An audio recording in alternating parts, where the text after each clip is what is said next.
Word Balloon is brought to you by the League of Word Balloon Listeners.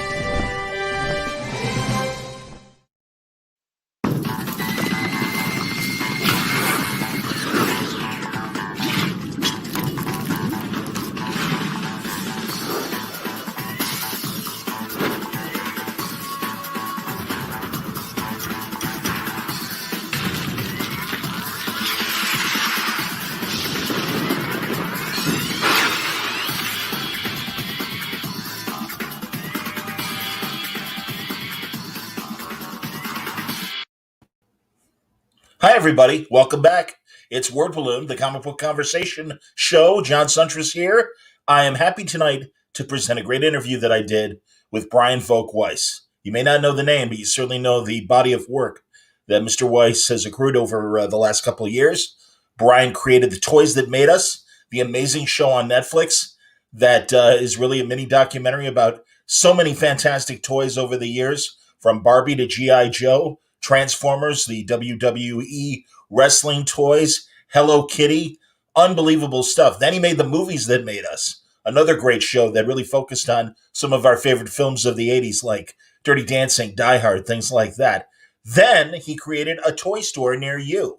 Toy Store Near You started last spring during the COVID crisis and focused on stores and how they were surviving, but really looked at the collections of each store. And it was a great display of various toys over the years. Now he's got a new show on Netflix called The Holiday Movies That Made Us. Very funny stuff.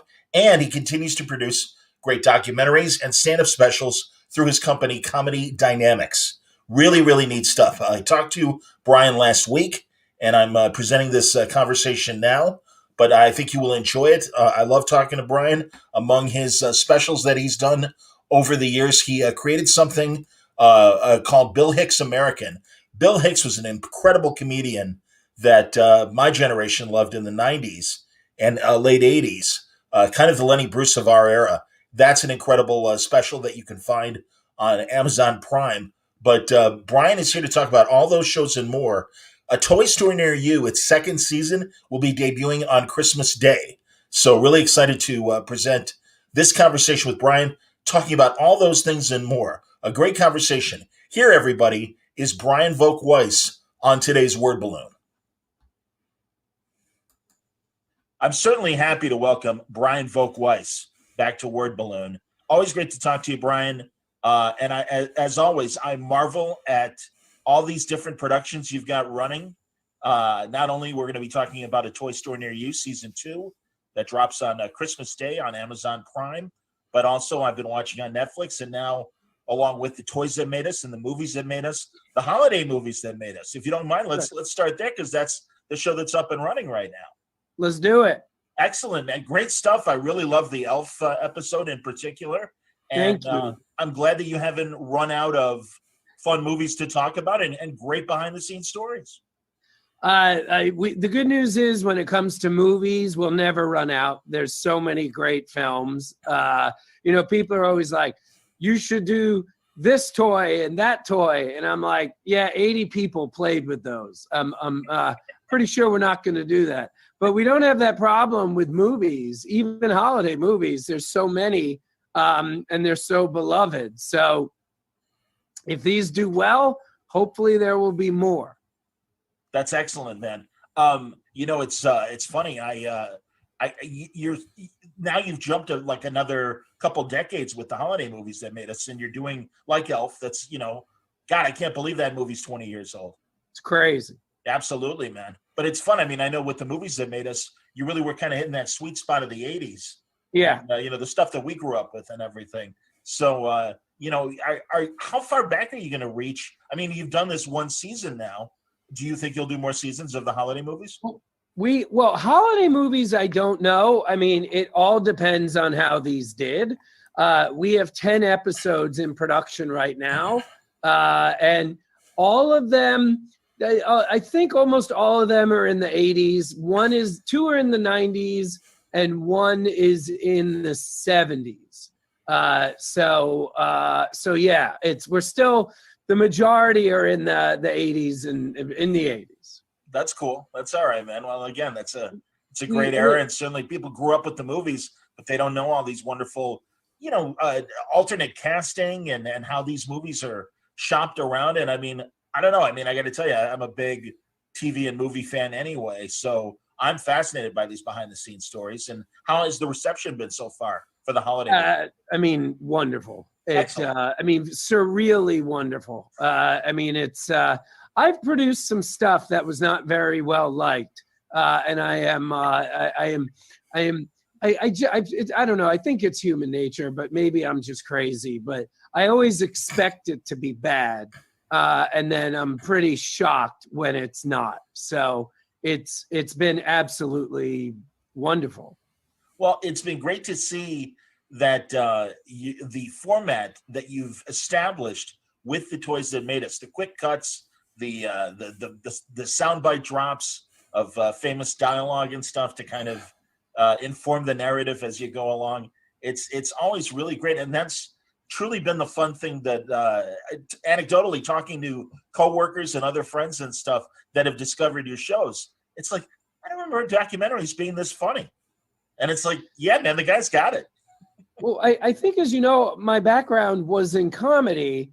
And then when Toys That Made Us got greenlit, I've been a huge documentary fan since high school. Like, I used to go to movie theaters when and it was hard to watch docs. Sure. And there were a lot of docs that I saw where it was like, you're doing a documentary about a joyful, fun topic, but the vibe of your filmmaking is like you're doing a doc about the rise and fall of the Third Reich. Like, your music is like from a horror movie. And I was always like, if I ever get a chance to make my own docs about fun things, and to be honest with you, I only want to make docs about fun things. I would have fun with it, and I would not treat a documentary about toys, like a documentary about, the raiding Dachau. So that's what we tried to do, and it seems like people like it. That's great, man. Well, transitioning to a toy store near you. Chicago store this season, baby. Chicago store. Wow. I know, man. That's fantastic. Hometown store for you. Absolutely, man. I know. And it was, you had mentioned that you were going to be in Chicago when we talked about the first season. And I was wondering which one you'd end up doing. And Bric-a-Brac was a great selection. We have a couple more. Sorry to interrupt, but in future seasons, we did Toy du Jour as well. Oh, that's great. Sure. Another great store. Absolutely. Yeah. So we have at least 2 Chicago stores. Well, I'm like, within 15 minutes of both of those. So, I'm jealous. Absolutely. Bric-a-Brac's a local store, and Toy du Jour, definitely. A couple others I could think of too, but I'm really glad you've done that. And again, it's a weird, as we all know, man, it's a weird time. One of the reasons why you started a toy store near you was to really, there's a tough subject, Brian, but you've managed to keep the positive spirit of these stores adapting to these tough times and finding a way to stay open and stay busy. Yeah, and season 2, it's even more fun than season 1.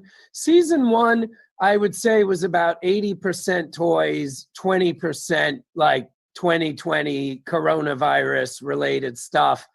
And, one of the things I'm always very open about is, I'm not one of these directors who's like, I'm making this for myself. Like, that's just not me. If other people want to do that, good for them. Like, and I heard a great quote once that I loved where when Sam Raimi booked Spider-Man, he's like, I'm directing Spider-Man. I'm not directing Sam Raimi's Spider-Man.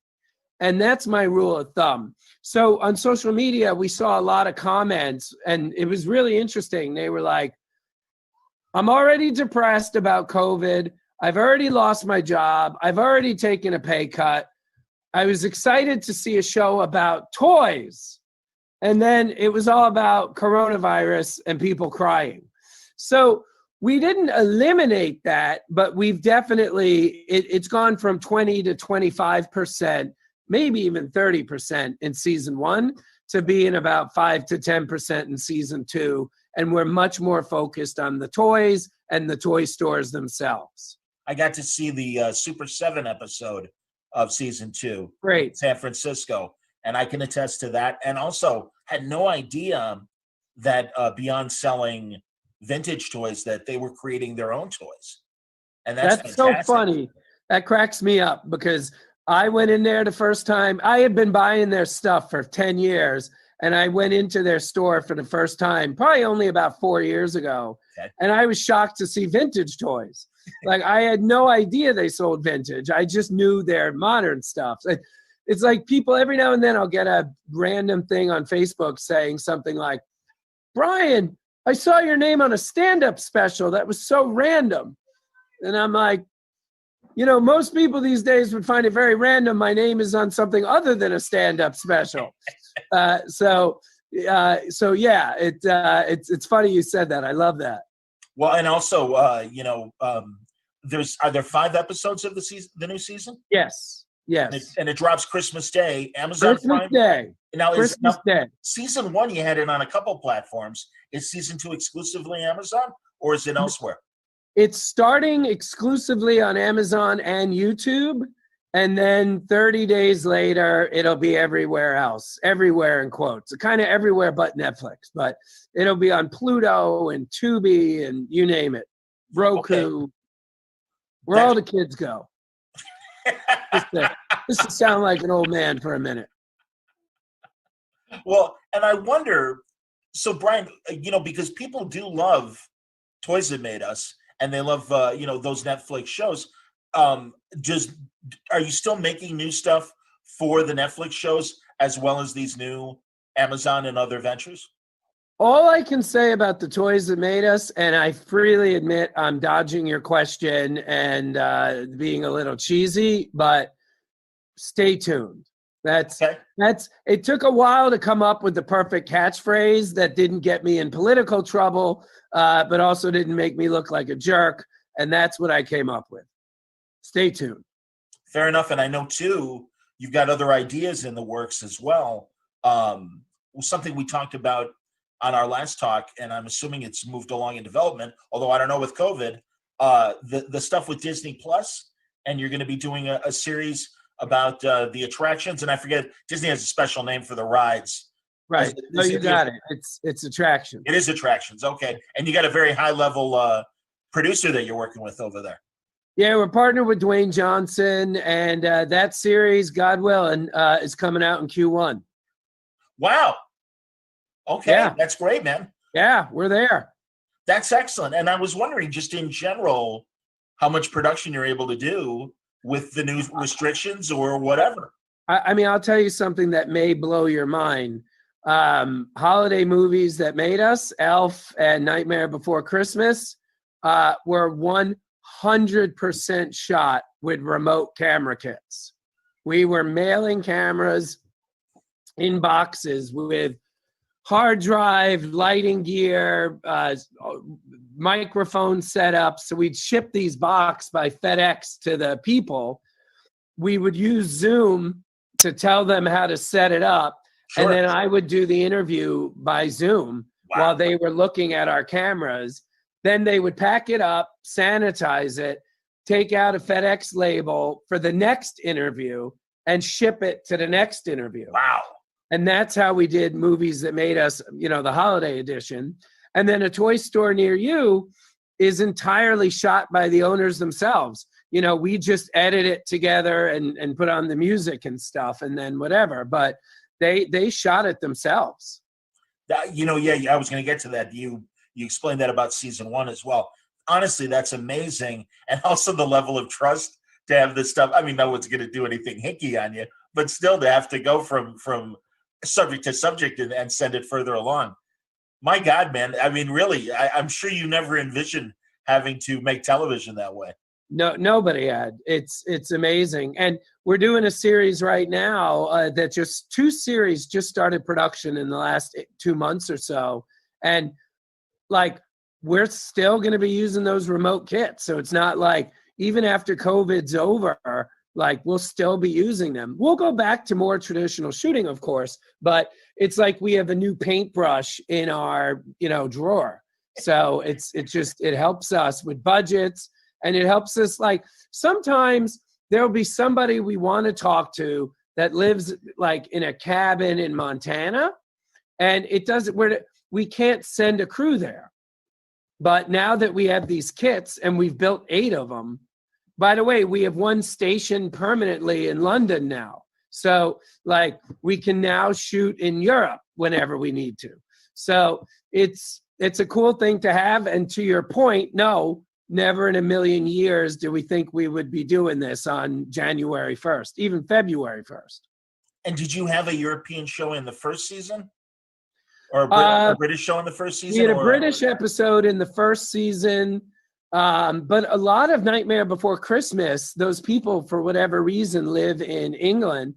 And then also Aliens, a lot of the cast and crew live in England. So that's why we had to send a kit there. And there's a very nice camera operator that we work with who has given us, about, I think, four square feet in one of his closets to keep it there permanently. That's amazing, man. Seriously. It really is crazy. Truly. Now, I've got questions from fans because they've seen us do our conversations before, and they have some interesting questions. And I think this really does speak to both Toy Store Near You and Toys That Made Us. There's first of all, Mark McGrath wanted to know, what do you think the best Toyland was that failed to connect with consumers? Dune. Definitely Dune. Like, they made cool stuff and it just didn't happen. Yeah, I would argue it shouldn't have ever been made, the toys and even the movie. But I thank God both were made. They're spectacular toys. Everything. I have an entire Dune collection. But yeah, to say that they failed would be a tremendous understatement. Like, they failed like the Hindenburg failed spectacularly. Is it, and I know in season 2, there's a store that has the Last Starfighter toys. Yes. I would have loved that. The prototypes. Yeah. Oh my God.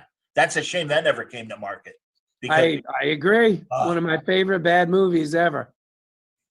Well, it's kind of, that's a perfect, much like Monster Squad or some of those others that were made, perfect for the age group. I like it more than Monster Squad. Oh, I do. And it's an edgy movie. It gets a little dark a couple times. But yeah, I love that film. I just watched it probably about 6 months ago. It holds up in its own super duper, really weird way. It holds up. Yeah, it's a fun 80s sci-fi movie, definitely. Yeah.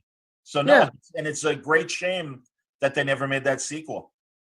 Yeah, without a doubt. They will one day. Everything's coming back these days. One of my favorite dumb lines of all time is at the end of the movie when the bad guy says to the bad guy boss, "What do we do now?" And the bad guy boss is like, "We die."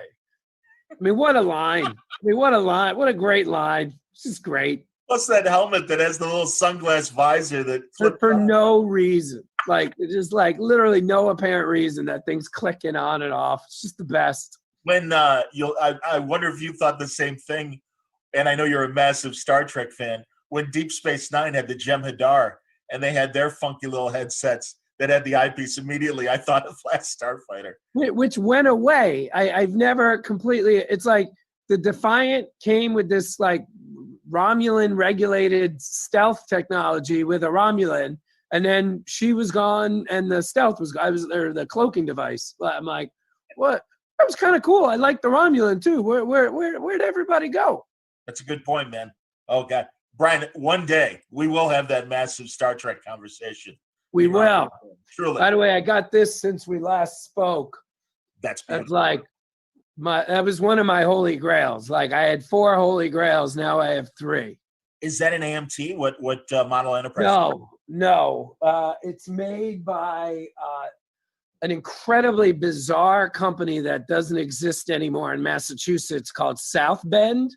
And the thing that makes it so special is basically when Paramount knew that the movie was over budget and in trouble, they did something that almost never happens. They were like, anybody with money can get a license. You like give us money, you could do it. So this company that I swear to God, as far as I'm aware, largely made, believe it or not, leather goods. Like they were a leather goods company. I'm just guessing at this point, but I think the CEO was like a Star Trek fan. And he was like, I got money, I'll get a license. And he made this enterprise. And the reason I've wanted one so badly is it's modular.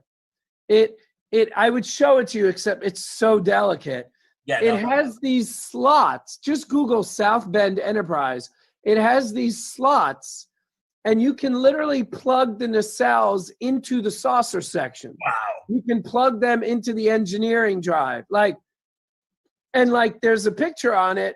If you look on Instagram, I posted a picture of it. Like, it basically 10 years ahead of the fact showed what the Reliant would look like, pretty much. So, and they're very hard to get because they're either in the worst condition ever and it's like $100, or they're in perfect condition and they're like $5,000. So it's very hard to find one in the middle, and I finally did.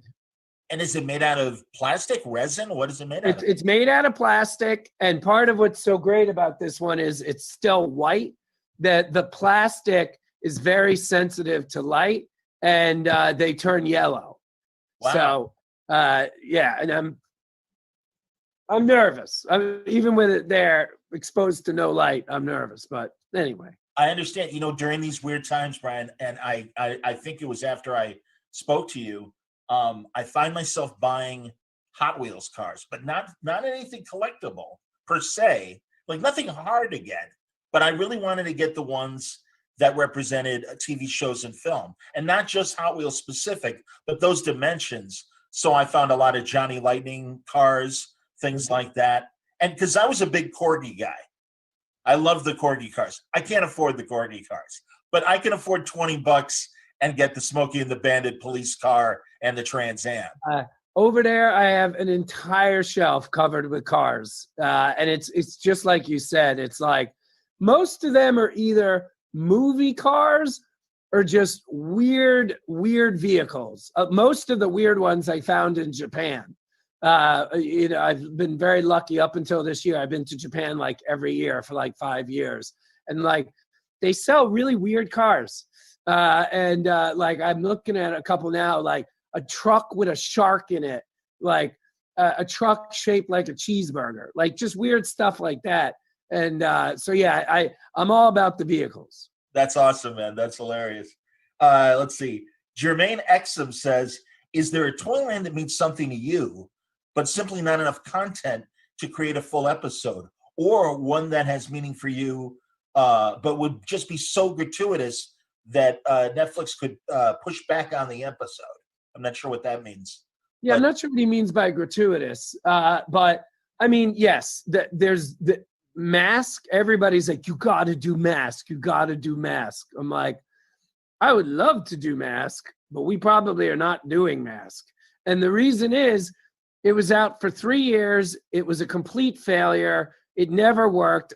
Like nobody even understands why they didn't give up sooner. Most people don't even know this. The third line of Mask, like, had nothing to do with the first two. Like the vehicles didn't transform. Like they just kind of gave up. So it would be a great story, but yeah, we're probably not doing Mask. That's a great example. And yeah, I'm not sure what he meant by gratuitous. Like, does he mean like horror movie toys?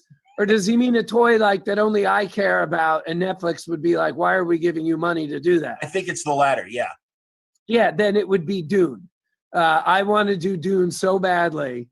And my hope is if we get, if they say to us, here's your last season, hopefully they'll let me do an episode called The Toys That Should Have Not Been Made. And that episode's spinal column would be Dune. Yeah, I have a whole shelf down there of the toys that should have not been made. That's hilarious. Is Big Jim down there as well? Big Jim was very successful. Oh, So was no, I very, see, dude. very At successful. that point, I wasn't buying toys, and I Yeah, only knew it from the backs of comic books. massive success. Okay. Massive success. Have you No, done it's a? like Would it's you do a? battle. Was that? I was going to say, would you do a Big Jim episode? Is there a story? The problem with Big Jim is I'm 44, and I think I'm the youngest person who would like that show. It's everybody my age and older, Yeah. and we try not to do toy lines that do not appeal to modern generations. I understand. You told me that about Major Matt Mason, my favorite. Yeah, yeah, toy. exactly. I get it. No, I absolutely get it. But no, it's like the 1998 Lost in Space, Starship Troopers, Battlefield Earth, even Independence Day. Those were all toy lines that were disasters. Interesting. Wow. Mitch asks, when did the idea of toys being collected rather than play with really start? When did the collectible craze really begin, do you think? I think, like, forgetting about little people here and there collecting, and like, I think like collecting.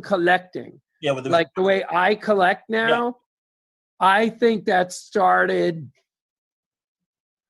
on the low end 15 years ago, on the high end 20 years ago, but that's it. No more than 20 years. Interesting. Wow. Yeah. That's really wild. You know, Rob Burnett, a buddy of mine, clued me into, because not only do we have shows like the ones you make, but I love on YouTube, there's a car race show where they actually put like Matchbox sized cars and Hot Wheels sized cars on a track, and they shoot it like a real time trial. Oh yeah. I mean, that's Hot Wheels, their 2020 line basically comes with cars designed for GoPros to be put in them. And that, yeah. So, I mean, that's Hot Wheels jumped on that, as they should have. Yeah, it's amazing. It really is amazing. And Mitch also asks, are the days of the smaller companies like Kenner Ideal, Remco, Mego gone? Or is it just now the big two with Hasbro and licensed properties? Well, first of all, anyone who's calling Mego a small company, that's hysterical. I mean, Mego was bigger than Mattel for a significant percentage of its existence. What I see going on now is there's like the big three, and then there's like a lot, like more than ever, of very successful, fiscally healthy smaller companies like Super 7, the Four Horsemen. Like it's the the golden age of companies like that, making a lot of money in small batches, like boutique companies. Yeah, more than ever. I also love, and I don't know if I've mentioned this to you before, my friend Art Baltazar, great cartoonist for DC, does Tiny Titans and stuff, but he's really into the building action figures himself. And my God, the companies that sell customized torsos and costumes and heads, and now with 3D printing, you can sculpt a Sam Jones Flash Gordon very easily. So that stuff's amazing, but it always comes back to Star Trek with you and me. You know it. The amount of private companies that sell Star Trek related kits, like, it's not just about lighting. Like, they're like, for the Enterprise refit, there's a guy that sells little arboretums so that you can cut the holes in the engineering section and have it. That kit not only comes with like a little arboretum model that you paint, and it comes with the glass windows that once you've cut the holes, you pop in the glass window. Like, and that's nothing. Like, that's one guy. Like, there's another guy that makes, like, you can hollow out the engineering section and like put in miniature shuttles and those giant turbo lift tubes you can see in the like, that's a thing. Like, it's unbelievable. I'm surprised that I loved going to conventions, and we'll love it again when they come back, and seeing things like the fake movie props or replica movie props, like the Shakespeare head that was in Bruce Wayne's study for the Bat Poles, and the Bottled City of Candor, full size, crazy stuff. I'm only surprised that someone hasn't miniaturized that stuff, because that would be the kind of thing that if I did still have a desk in a proper office, those would be the kind of things I would put on my desk and stuff like that. I agree completely, but just so you know, there's more miniature stuff this year than I've ever seen in my life. There's a company making tiny Batmobiles. There's a company making tiny He-Man and G.I. Joe figures. I mean, they're literally this big. Wow. Yeah, and they're fantastic. I have a few. Again, 3D printers, man. I really think that's like the new innovation and everything. Yeah. Obviously making a lot of this Finally. Let's see here. All right, a lot of similar questions. All right, Stuart Greenberg, would you ever consider doing a series on collectors where they talk about the motivation and satisfaction behind their collections? If so, I volunteer. I think I would do a one-off, like maybe a 2-hour film about that. But I wouldn't do a series. And it's a hard topic to turn into a show. And here's why. This is what I always equate it to. Magic. So like you go and see live magic. It's amazing. Like you're seeing a guy on stage and a dove comes out of his, oh my God, how did he do that? But the problem is when you film that and you put it on TV, people are watching that on the same TV that they saw Jurassic Park. So if they could make the dinosaurs walk in Jurassic Park, who gives a shit about a dove coming out of a sleeve? You know what I mean? So it's like, that's the problem with collections, because you can't really convey a collection. You have to stand there and smell it and touch it if you're allowed to. So yeah, I would do a 2-hour one-off. That's it. All right. Matt Oates, I'd like to know if doing the research and interviews has ever made you do a 180 of your opinion of a toy, like one you disliked until you learned more about it. I have a sense my one comes to mind for myself, but go ahead, tell me. You'll be shocked to hear this. Everybody is shocked. Like right now, anybody listening thinks I'm going to say Barbie or My Little Pony or Hello Kitty. I was thinking Hello Kitty. Go ahead. But like Hello Kitty, I love because my wife was into it, and I love Gudetama. And I've always found Sanrio to be crazy weird, and they definitely did not disappoint when we were working with them. That'll be a chapter in the book I write one day. My year of working with Sanrio. But no, people are shocked to hear this. He-Man. I didn't even want to do He-Man in season 1 or season 2.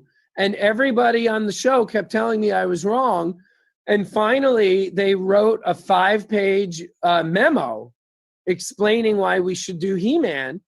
And I understood it, and we did it. And now I have a 30, 40-piece He-Man collection. But yeah, absolutely. That's excellent, man. With the minutes we have left, if I could, I'm always interested on what you're doing with Comedy Dynamics, your stand-up special and documentary company. I watched, finally, we talked a bit about it last time, the Bill Hicks documentary, man, turned out so great. And I'm such a fan, and I'm really, I was thrilled too that a lot of the footage was stuff from Chicago. I saw him here at Catch a Rising Star. It was at a hotel, and I don't know if that was part of the documentary, but I know it used to be called the Funny Firm. Yeah, I think you were at. Yeah, I remember that club too.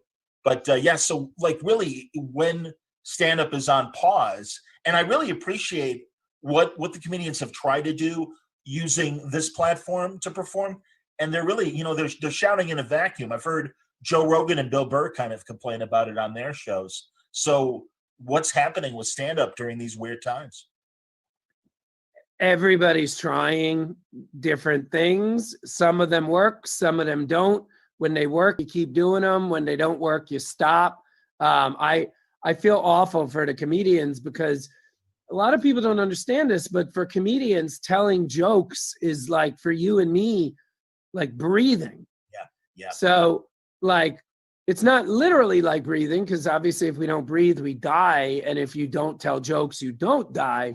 So, I mean, my analogy is limited, but my point is the psychological pressure and stress, to have normally the way it works is you have a funny joke on a Tuesday morning, you try it out Tuesday night, probably doesn't work. Try it again Wednesday, try it again Thursday, try it, and then it works. Yeah. Now it's a situation where you have that idea on Tuesday and you can't do anything with it. So like I said, my heart really goes out to them. No, I hear you, man. And yeah, I don't know if you've got it. Do you have anything in the hopper, comedy dynamics wise, that hold on one second. Hold on, buddy.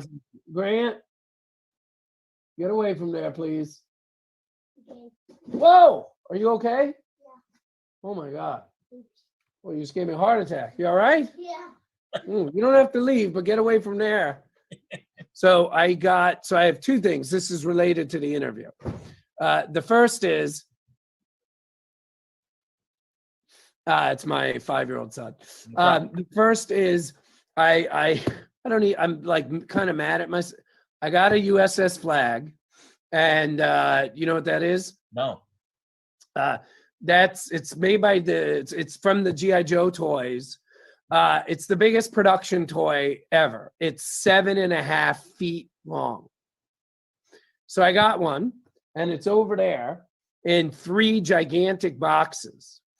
On top of those boxes, I just finished the Lego 1989 Batman Batwing. Outstanding. My son was just playing there, and I'm terrified he was going to knock the box and my Batwing would be destroyed. So it's a toy-related interruption. I'm so sorry. What was your last question? I was wondering, with Comedy Dynamics, if you have anything in the hopper that's coming out soon. I mean, we have quite a bit, believe it or not. We shot 4 specials in July at the Rose Bowl parking lot with Tribeca. Great. We're shooting. Right now we're scheduled to shoot 2 specials in February in Phoenix. We're doing something in New York in June. I can't talk about, and I think we're going to be doing something else pretty cool in August in Atlanta. On top of that, we have the Joan Rivers collection coming out next year.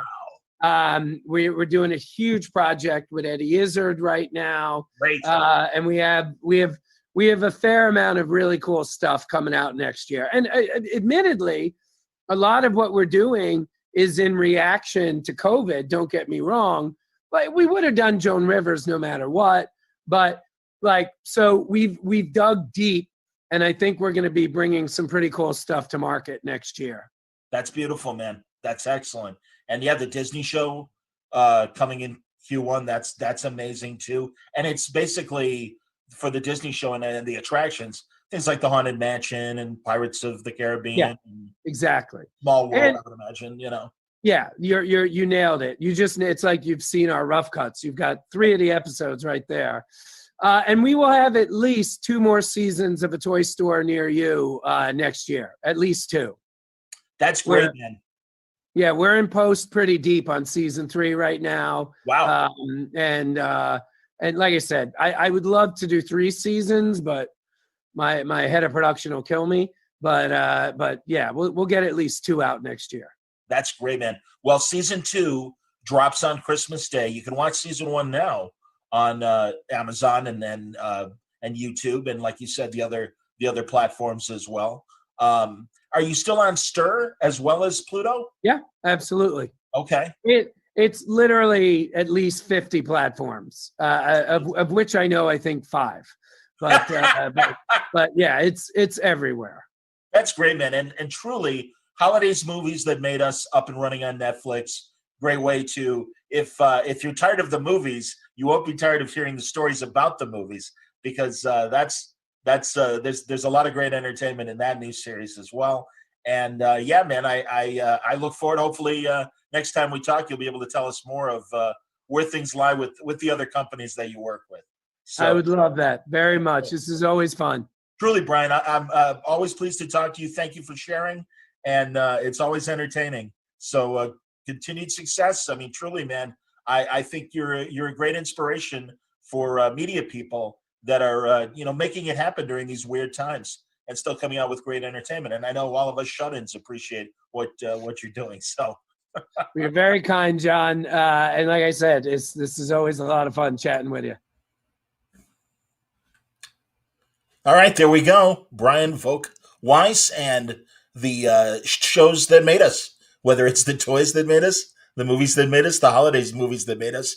And again, debuting on Christmas Day, season 2 of It's Toy Story Near You. Very excited to bring you that stuff. I should have known the U.S. flag or USS flag from G.I. Joe. Sorry, that's from eBay. I tried on the fly to do that, but you can see that's the giant aircraft carrier.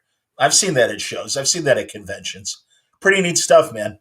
I wanted to say before we wrap up that next Wednesday I will be hosting a drink and draw for the Hero Initiative. You all know the Hero Initiative. During these very weird times, the Hero Initiative during normal convention seasons does a lot of charity work. Is a great financial aid to cartoonists. Cartoonists don't have 401ks. They don't have a retirement plan. Some of them find financial hardship not involving retirement. I can think of people that have had fires and needed help because their house burned down, medical problems over the years. Hero Initiative is always there. So next week we're going to be hosting a drink and draw with them. We did one in October during Baltimore Con, and we're doing another one next week. Among the artists that we've gathered, it's going to be Walt Simonson and Gabe Hardman and Jamal Igle and Taki Soma and Mike Oming. A lot of my dear friends, Ibrahim Mustafa, great people that I'm really looking forward to getting together. We're going to do a nice little artist jam. They're all going to do 5 different sketches, and the proceeds are going to go to support the Hero Initiative. So we're going to bring that to you live next Wednesday right here on the Word Balloon Live channel and at Mainframe Comic-Con. So I hope you'll join us for that. As always, I appreciate everybody watching. I thought Brian, again, had some really interesting things to say. And what great programs. And my God, can you imagine trying to make a television show and sending the equipment out and having your guests actually having to shoot their own footage? Strange times, but again, it's the people that innovate that succeed during these weird times. So pretty wild. And I always find as a broadcaster, those kind of stories pretty fascinating to hear about. Well, I hope you enjoyed today's program. Thanks a lot for watching tonight. Everybody take care of yourselves, and we'll talk. Have a great holiday weekend. Enjoy yourselves as best as you can. Connect with your friends and your family and your loved ones. That's what this time is all about. Thank God we've got the technology to keep us all in touch. And don't worry, we got great Word Balloon content coming throughout the holiday week. We'll talk to you later this week. Until then, stay safe, stay happy.